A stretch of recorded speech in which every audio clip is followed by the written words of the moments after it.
আজকে ইলিশ মাছের মাথা দিয়ে মুড়ি ঘন্ট বানাবো। মাছের মাথাগুলোতে নুন হলুদ মাখিয়ে রেখেছি। কড়ায় তেল দিয়েছি, তেল গরম হয়ে গেছে। মাছের মাথাগুলোকে দিয়ে দিচ্ছি ভাজার জন্য, ভালো করে ভেজে নেব। ইলিশ মাছের মাথা ভেজে তুলে নিয়েছি।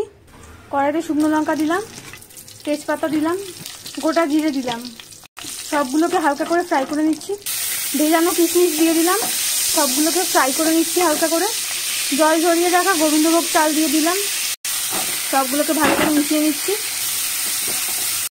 আদা জিরে কাঁচা লঙ্কা একসাথে বেটে রেখেছিলাম, সেটা দিয়ে দিলাম। সবগুলোকে ভালো করে মিক্স করে নিচ্ছি।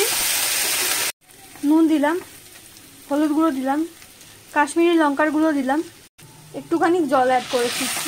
সবগুলোকে ভালো করে মিশিয়ে নিচ্ছি। চিনি দিলাম, মিশিয়ে নিচ্ছি। ছোট বাটির 1 বাটি জল দিয়ে দিলাম। সবগুলোকে মিশিয়ে নিচ্ছি। ঝোলটা ফুটে উঠেছে। ইলিশ মাছের মাথাগুলো দিয়ে দিলাম। 5 মিনিটের জন্য ঢাকনা দিয়ে দিলাম। 5 মিনিট পর ঢাকনা তুলে নিয়েছি।